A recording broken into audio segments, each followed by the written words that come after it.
strap yourselves in because today we're going deep on a topic that tends to get people fired up. Modern gender dynamic, but we're looking at it from an angle you don't often hear. We're taking that red pill, and our guide on this journey is Conrad Riker's The Truth About Gender, a red-pilled guide to the modern world. Yeah, and what I found fascinating about this book is how it doesn't shy away from poking at those accepted ideas. It really digs into the unspoken realities that a lot of men, especially those who feel like they're on the outside looking in or like nobody gets it, we're dealing with right now. Exactly, and just to make sure we're all on the same page, when we say red pill, we're going back to that Matrix analogy, right? It's like choosing to see things for what they are, no sugarcoating, no filters, even when it's not the story we're usually told to believe. That's it. That's the heart of it. Questioning the narrative, especially when it comes to all the stuff around gender roles and what's expected of us.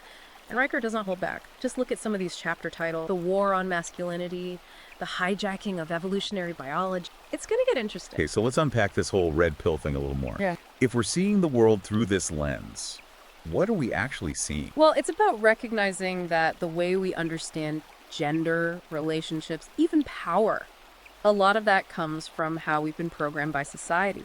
And sometimes that programming isn't doing us any favors, especially as men. Not in the way we're told it should, anyway. I think a lot of guys listening right now, they know that feeling, right? Like you're picking up on things others are missing, these unspoken rules of the game nobody talks about out loud. 100%. And that's why these online communities have blown up, especially the ones centered on this red pill philosophy.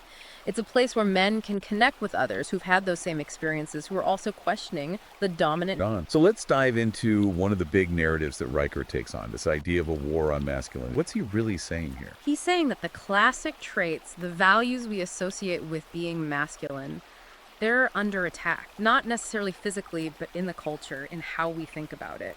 There's this feeling that what it means to be a man is constantly being redefined, and not in a good way a lot of the time. He gives some real-world examples in the book, doesn't he? Oh yeah, plenty. He talks about how young boys are often getting in trouble at school just for acting like boys, being rowdy or competitive. Things that were once seen as normal, now they're labeled as trouble, even toxic. Like the rules changed, but nobody told the players. Exactly. And that leaves men, especially young men, trying to find their place, feeling confused and frustrated. And this feeling of being confused and frustrated, like you're being pushed to the side, it seems to connect directly to the next big thing Riker tackles, the gender wage gap. You got it. And he doesn't just parrot that line about women getting paid less for the same work. He digs deeper, looks at the details that often get ignored in these debates. So what's his take on the wage gap then? He's saying that discrimination is definitely real, but it's not the only thing, and maybe not even the main thing, causing this gap. He points to things like what kind of jobs men and women tend to go for. Statistically, men go for the higher paying jobs, but those often come with more risk too. So it's not just about getting paid less for the same job, but what jobs people are choosing in the first place. Right, and he talks about how much risk people are willing to take, how many hours they put in, even biological things like how strong you are or how much you can handle physically. Those can affect what careers you go into and ultimately how much you earn. So he's bringing in a lot of different factors that go way beyond just discrimination. He is, and what I like about how he approaches it is that he's not trying to pretend women don't face hurdles in the workplace. He's just saying we need to look at the whole picture, use the data, not just focus on the parts that fit a particular narrative. It's about being honest with ourselves, even when it's uncomfortable, and being willing to question what we think we know. Absolutely. And speaking of questioning what we think we know, Riker doesn't shy away from one of the most hot-button topics we have, feminism. Yeah, and he starts by giving credit where it's due. The movement, at the beginning, it had great goals, fighting for equal rights for women. That was totally needed. No argument there. But he seems to be saying that something changed along the way. He is. His argument is that some parts of feminism have moved away from that original goal of equality. Now it's become this more extreme ideology where it's all about demonizing masculinity and painting men as the enemy. He backs this up with real examples from the book, right? Absolutely. He talks about things like pro-life women being excluded from feminist marches, or the Duluth model for dealing with domestic violence, which automatically assumes the man's always the one doing the abusing. These are just a couple of examples of how he sees this shift happening. It's about seeing that even within a movement, you've got different groups, different ideas at play. Exactly. And it's not like he's saying all feminists are bad or the whole movement's gone off the rail. He's just highlighting this particular strain within feminism that he thinks is harmful to both men and women. Okay, so we've talked about this war on masculinity and how feminism's changed over time. Now let's get into another super sensitive topic that Riker goes right at. the hashtag #MeToo movement. Here's where things get really interesting. He acknowledges the good that came from hashtag #MeToo, giving victims of sexual assault and harassment a voice, holding people accountable. But then he digs into the other side, the unintended consequences that came with it. So what are some of those downsides he's talking about? He talks about the danger of false accusations, of people being tried in the court of public opinion, and how the whole movement has made some men scared to even interact with women in certain situations. And he actually brings up the Johnny Depp Amber Heard case as a prime example, right? He does, and that case showed us just how quickly a man's life, his reputation, can be destroyed based on accusations that later turned out to be lies. It's a reminder that even when we're dealing with really sensitive stuff, we need to remember things like due process and innocent until proven guilty. Right. Absolutely. While he's clearly on the side of anyone who's been abused, he's also saying we need a balanced approach, one that doesn't jump to conclusions just because someone's been accused. Okay, so we've covered some heavy stuff here. This idea of war on masculinity, how feminism's changed, the whole hashtag #MeToo thing. But Riker doesn't stop there. He takes us even deeper down this rabbit hole with his look at evolutionary biology. This is where he really challenges some core ideas about gender that have become super popular. He pushes back against the idea that gender is 100% a social construct, saying there are real biological differences between men and women that go way beyond just how we look. He's not just relying on anecdotes or personal opinions here, right? He's got scientific studies, data to back it all up. Oh, he does. He pulls in research on how men's and women's brains are different, pointing out differences in things like spatial reasoning, how we process emotions, even how much risk we're willing to take. And he's not saying these differences are a bad thing or something to be ashamed of. No, not at all. What he's saying is that these differences are part of what make us who we are, men and women, and they add to the richness of the human experience. It's about understanding those differences, not pretending they don't exist, and then using that understanding to build better relationships and a fairer society for everyone. You got it. It's about recognizing that equality doesn't mean we're all the same. Men and women can be equal in worth and dignity while still being different in how we're wired. We've covered a lot of ground in this first part of our Red Pill deep dive. We've questioned some of the narratives we're often told about masculinity, looked at the complexities of feminism and hashtag #MeToo, and even gotten a little lesson on evolutionary biology. But there's still so much more to explore. In part 2, we'll keep going through Riker's book and dive into even more thought-provoking topics like solipsism, how Marxist ideas have influenced how we view gender today, and how men's rights have been systematically dismantled. So get ready, keep your minds open, and buckle up for the next level of this Red Pill deep dive. It's going to be a wild ride. Welcome back to the deep dive. We just scratched the surface of some pretty thought-provoking stuff in the last part, from the challenges to traditional masculinity to how feminist thought has changed. And trust me, we're going even deeper down the rabbit hole now. In this part, Riker takes us into some serious mind-bending territory, looking at some of the philosophical ideas behind how we understand gender today. One of the most fascinating concepts he tackles is solipsism. Now, I know that might sound kind of out there, but stay with me here because it's got some big implications for how we look at gender relations. Okay, I'm all ears. So break it down for me. What is solipsism and how does it relate to all of this? Well, solipsism is basically the idea that the only thing you can be sure exists is your own mind. It's like this extreme version of reality where your own thoughts and feelings are all that matters. So how does this philosophical idea tie into the whole red pill gender dynamics conversation? Riker argues that this solipsistic way of thinking has become more and more common in our society, especially when we talk about gender and relationship. He uses the example of consent to illustrate this point. Consent. We touched on that a bit when we were talking about the hashtag #MeToo movement. Exactly. What Riker points out is that discussions around consent can get really subjective. What one person sees as harassment, someone else might see as just harmless flirting. And he even shares a personal story in the book about a friend who got falsely accused of sexual misconduct based on someone's subjective interpretation of what happened. Exactly. And that's the danger of solipsism, right? When we put more weight on feelings and personal interpretations of reality than we do on actual facts and evidence, things can go sideways fast. So if we want to have any kind of productive conversation about these complex issues, we need to be on the same page about what's real, not just go off our own individual feeling. Absolutely. It's about realizing that there's a whole world out there beyond our own feelings and experiences. And those feelings, even though they're valid, don't always show us the whole picture. Okay, so we've talked about solipsism.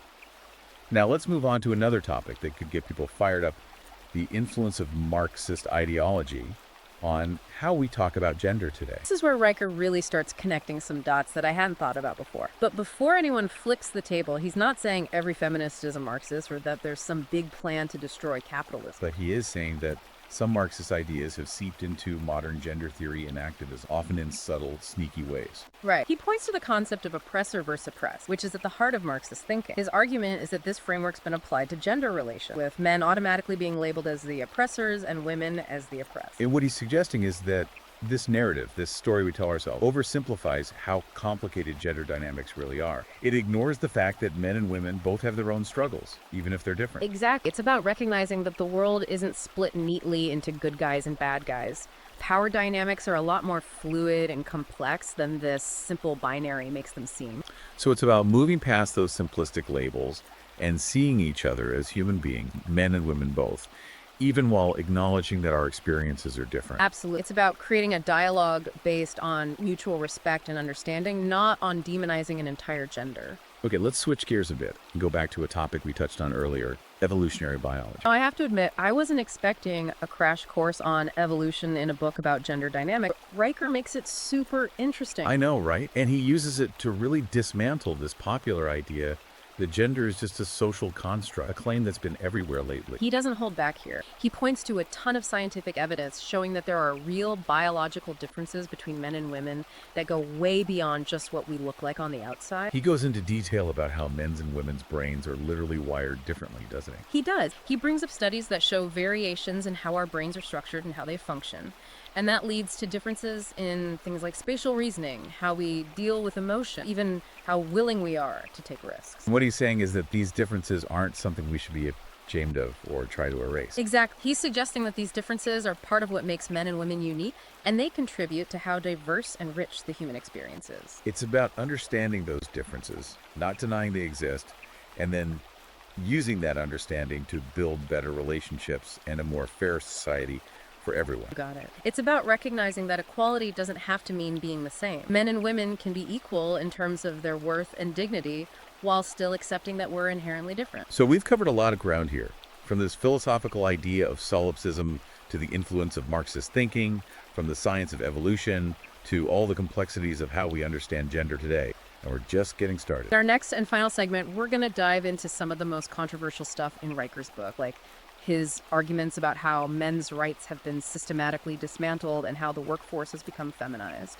It's going to be a thought-provoking ride, so buckle up and get ready to challenge some of those deep-seated assumptions you might have. Welcome back for the final part of our Red Pill deep dive into Conrad Riker's The Truth About Gender. We've been through some heavy stuff, questioning the usual narratives, exploring those biological differences, even looking at how Marxist ideas have shaped gender theory. And now we're getting into what might be the most sensitive area of all, Riker's argument about the systematic dismantling of men's rights. This is where the book really hits a nerve. He argues that men are facing some real disadvantage, even discrimination in different parts of life, and these issues often get swept under the rug. One area he really focuses on is family law. What's his take on how men are treated by the legal system, especially when it comes to things like divorce and custody battles? Well, he brings up statistics that show men are way less likely to get custody of their kids when couples split up. And his argument is that it's not just about individual judges being biased. It's like there's a bias built into the whole legal system itself. It was like the deck is stacked against fathers in these custody cases, no matter what the specific situation is. That's what Riker's saying. And he doesn't stop there. He looks at the financial side of divorce too, pointing out how alimony payments can really cripple a man financially, even if both spouses worked and contributed equally during the marriage. So it's not just the emotional pain of losing custody, but also the financial hit that men often take after a divorce. Exactly. And Riker's point is that these financial burdens can have a ripple effect, making it harder for men to get back on their feet and even stay connected with their kids. He also brings up the issue of conscription, how in many countries men have to register for military service, but women don't. What's he getting at there? He sees it as another example of how society puts different expectations on men and women, especially when it comes to things like duty and sacrifice. It's like there's this unspoken assumption that men are the ones who are supposed to put themselves on the line, both literally on the battlefield and in other ways too.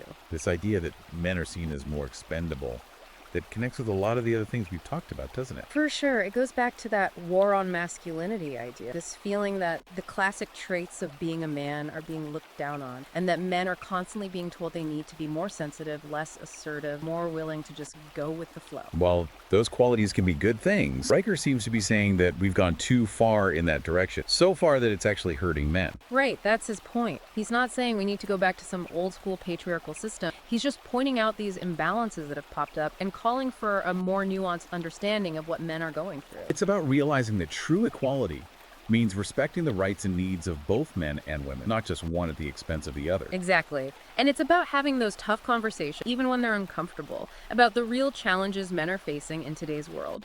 Now, Riker doesn't just stop at looking at the legal and social systems that he thinks are putting men at a disadvantage. He also gets into female psychology, specifically this concept of hypergamy. Okay, this is where things get really interesting. Riker connects evolutionary biology with how relationships work today, exploring how women's natural preferences have shaped mating patterns throughout history. So, hypergamy, if I'm understanding this right, is basically the idea that women are drawn to men who have higher status or social stand. That's the gist of it. And Riker argues that it's not just a cultural thing, it's a biological drive that's been ingrained in women over thousands of years of evolution. So it's not about women being shallow or only caring about money. It's about understanding these deep-seated evolutionary forces that are at play in how humans behave. Exactly. His argument is that these drives are still very much alive in today's world, even if we're not always aware of them. And how does this all tie back into the bigger picture of men's rights and the struggles they're dealing with? Well, Riker suggests that hypergamy is a big factor in everything from how people date and how relationships work, to the careers people choose, and even the stories we tell ourselves about gender. He says that men are often judged and valued based on whether they can meet these hypergamous preferences that women have. So it's not just about individual women making choices. It's about the pressure society puts on men to be successful and achieve a certain status so they can be seen as desirable partners. Exactly. And Riker says that this pressure can be really intense and can make men feel inadequate and frustrated, especially the ones who are struggling to meet those expectations. Wow, this has been quite a journey unpacking some really complex and challenging ideas. What are your final thoughts on the truth about gender?